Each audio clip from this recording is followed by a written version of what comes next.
Chapter 12. Father and Daughter. The Count of Monte Cristo was in his study, pacing to and fro. He was plunged in thought, and an expression indicative of deep concern was upon his pale but resolute countenance. Ever and anon he would pause in front of a small table on which was a telegraphic outfit for the sending and receiving of messages, listening with close attention to the sounds given forth, for although sound reading was not much practised by the telegraphers of that period, Monte Cristo, who seemed to have all the accomplishments of his own age and those of ages to come, was a proficient at it, as well as a remarkably rapid and correct operator. It was nearly midnight. The entire family in the mansion of the Rue de Helder had retired to rest, with the exception of its head, who had remained up in response to a summons from Berlin to be ready to receive the details of a secret meeting of a vast society of Prussian patriots which would be sent to him in cipher by one of his most enthusiastic and active agents for the promotion of the cause of universal human liberty. The intense heat that had prevailed all day had been but slightly moderated by the advent of a close, sultry night. There was not the faintest breeze in the heavy, oppressive air, and the blue sky, full of stars and flooded with brilliant moonlight, was without a cloud. The silvery brightness poured in through the open windows of the study, so illuminating the apartment that the Count had extinguished his lamp. Fantastic shadows were projected on the floor by the bookcases and various articles of furniture, looking like gigantic and dwarfed shapes of demons and elves, and lending the scene a weird supernatural aspect.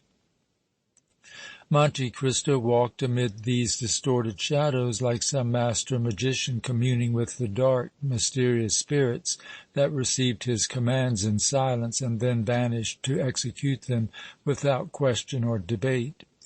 The Count's thoughts were of a sombre nature. He was pondering over the problem of French freedom, wondering how long the volatile, changeful nation with which he had cast his lot would retain the liberty acquired by the revolution that had overturned Louis Philippe's throne and given the people power. He distrusted the events of the near future. Already the Bonapartists were active, and Louis Napoleon was looming up as a formidable figure. The nephew of the great conqueror of Europe professed republican sentiments, but Monte Cristo doubted his sincerity as well as his ability to govern the restless population of Paris. He foresaw imitation of the famous emperor. His prophetic eye pierced through Louis Napoleon's presidential aspirations and saw beyond them a second empire, not less brilliant but not more substantial than the first. The policy of the Bonapartes was to dazzle the masses, the men of the barricades, by a show of grandeur and amuse rather than force them into submission.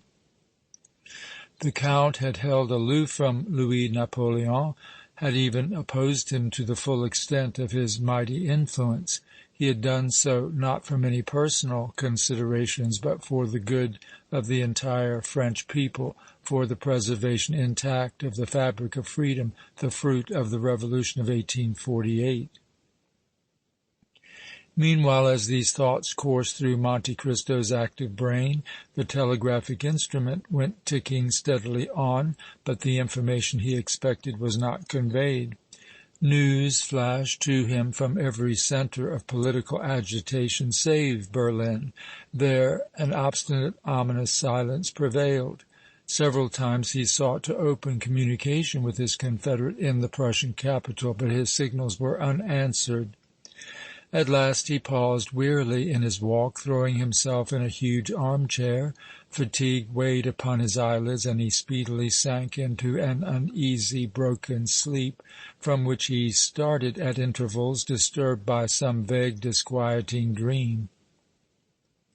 Ever and anon, as he dozed, that smile that made him so handsome would steal over his manly countenance, bringing out into bold relief all his wonderful nobility and benevolence of expression.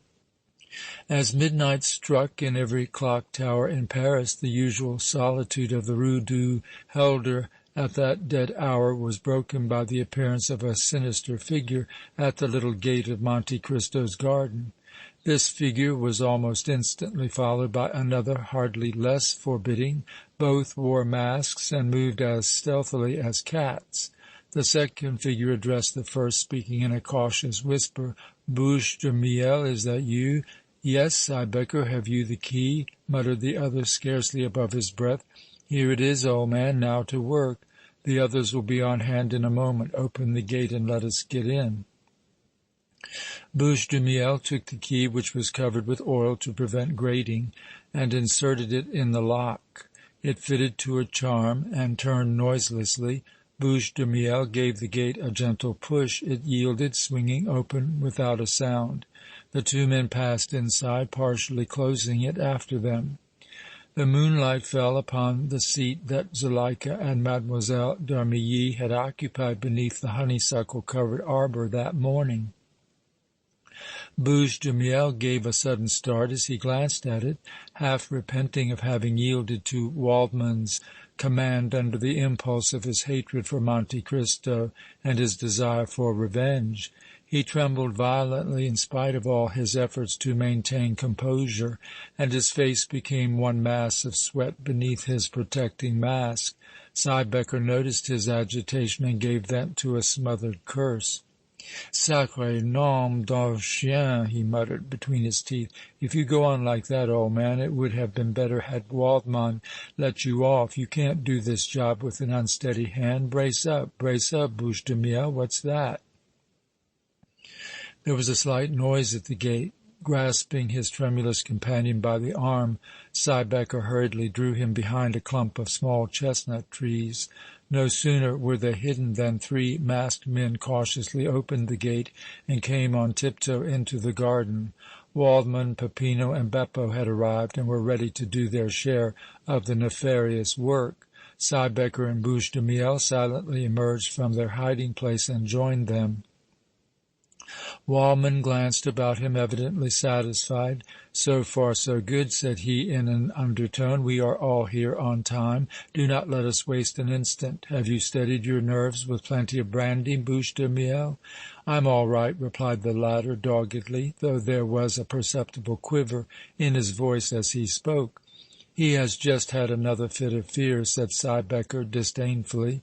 "I think we would do well to leave him with Peppino and Beppo to keep watch in the garden. It won't be safe to take him with us into the house, Waldmann." The leader went up to Bouche de Miel and gave him a rough shake. "You are a coward," said he savagely.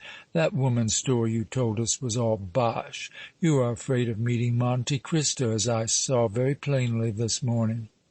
This taunt stung Bouche de Miel to the quick and restored to him all his courage. He faced Waldmann unflinchingly and retorted, "I am no coward, and I am not afraid of Monte Cristo. Then what is the matter with you?" "That is my business, but it shan't damage this night's work. I will go with you to the house and do my part as well as you or Siebecker. You said not to waste an instant. What are you waiting for? Go on." "Do you swear to stand by us to the last, whatever happens?" "I swear it." "I will trust you." "And you will have no reason to repent of your trust. If I meet Monte Cristo, I will kill him as I would a mongrel cur. Does that satisfy you? How about your mysterious woman?" Bouche de Miel could not repress a start, but he clenched his fists firmly and replied with an effort, "Never mind her. She must take care of herself." "Who is she?" "Never mind her, I say. If harm comes to her, it will be her own fault." Waldmann appeared reassured. Nevertheless, he whispered in Bouche de Miel's ear with a terrible earnestness that plainly showed he meant what he said. "I told you I would trust you, and I will, but if you weaken, if you seek to act the traitor to save that woman, I will blow your brains out where you stand." Bouche de Miel shrugged his shoulders. "If I weaken, if I seek to betray you, shoot me on the spot. I give you leave. But if you use your pistol, it will be on other game than me. Let us to work." Leaving the two Italians on guard at the gate, Waldmann and Siebecker, with Bouche de Miel between them, went stealthily towards the house, walking on the grass that the sound of their footsteps might be muffled. They kept well in the shadows of the trees, reaching the rear of the mansion unobserved and without incident. Waldmann removed his shoes, and the others followed his example. "Everything is silent," he whispered. "No doubt all the members of the household, including the redoubtable Count himself, are fast asleep. We shall have an easy thing of it." He went upon the back porch and tried the door of the servants' quarters. It had been carelessly left unlocked. He opened it and peered within. Only darkness and silence there. He beckoned to his comrades. They also came on the porch. Waldmann produced a dark lantern from under his coat. The three robbers entered Monte Cristo's house. "The Count's study, where he keeps his money, is on the second floor," whispered Bouche de Miel. "We can reach it by going up the servants' stairway over there." He pointed across the small corridor in which they stood. Waldmann cautiously opened his lantern, and the narrow thread of light that came from it revealed the stairway. The miscreants mounted it, and, guided by Bouche de Miel, who seemed to be thoroughly familiar with the topography of the mansion, were soon in front of Monte Cristo's study. The door was ajar. Bouche de Miel glanced in, but instantly withdrew his head, motioning Waldmann and Siebecker to look. They did so and saw a man asleep in an armchair. Simultaneously, a sharp click in the room alarmed them.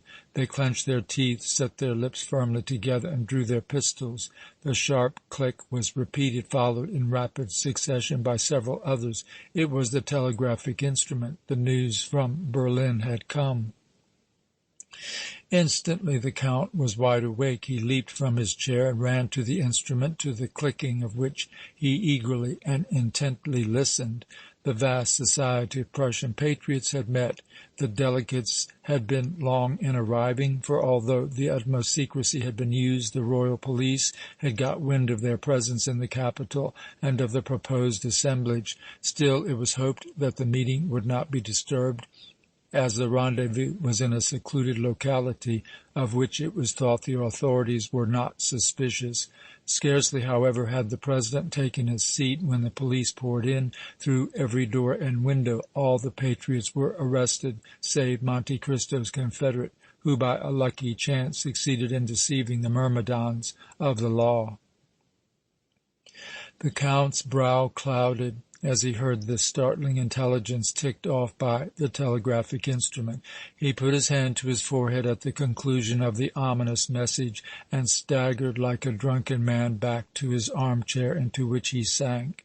As he did so, Waldmann, Siebecker, and Bouche de Miel, who immediately rushed forward, seized him and held him there with the strength of iron. Waldmann slipped a gag into his mouth, and Siebecker bound him firmly to the chair with a stout cord he took from his pocket. The binding accomplished, the robbers quitted their hold of the Count and turned in search of the plunder they had come for, the millions of Monte Cristo. Suddenly there was a loud cry. It came from Bouche de Miel. The others turned and looked at him, their pistols in their hands. He was staring at a white-robed woman who stood like a ghost in the open doorway of the study. At that juncture another door opened, and Ali, the faithful Nubian, followed by all the valets of the household, sprang into the room, falling upon the bewildered scoundrels ere they had recovered from their surprise. There was a brief struggle, but the servants were unarmed, and the robbers, disengaging themselves from the clutches of their adversaries, kept them at bay with their pistols and slowly backed from the apartment. In the conflict, however, Bouche de Miel's mask was torn from his face, and his countenance was no sooner visible than the white-robed woman ran towards him with outstretched arms, breathlessly exclaiming, "My father! My father!"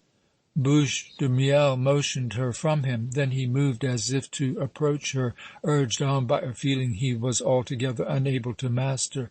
But Waldmann, still keeping his pistol pointed at Ali and his companions, seized him by the arm with a grip of iron and drew him away. The foiled robbers succeeded in making their escape from the house and the garden. The Count of Monte Cristo had been unbound and ungagged by Ali when the robbers had left the study. Alarmed by the unwonted noise and commotion, Captain de Morcerf, Zuleika and Mlle. d'Armilly had appeared upon the scene, but too late to witness the conflict with the miscreants. In a few words the Count explained to them what had happened. Zuleika glanced at Mlle. d'Armilly as if she suspected that the strange beggar of that morning had something to do with this midnight invasion of their home. Louise looked uneasy and agitated, but preserved a stony silence. The white-robed woman still stood as if stupefied. Mlle. d'Armilly went to her and asked solicitously, "Eugénie, what is the matter?" This question aroused young Madame de Morcerf, for it was she. From her stupor she threw herself into a chair and covered her face with her hands, moaning piteously, "Oh, Louise, Louise, I have seen my father! He was one of the robbers! It is terrible, terrible!" Captain de Morcerf, who had gone to his wife's side and tenderly taken her hand, gazed inquiringly at the Count. "I saw the man she speaks of perfectly," said Monte Cristo in reply to his look, "and he was certainly the Baron Danglars." CHAPter 13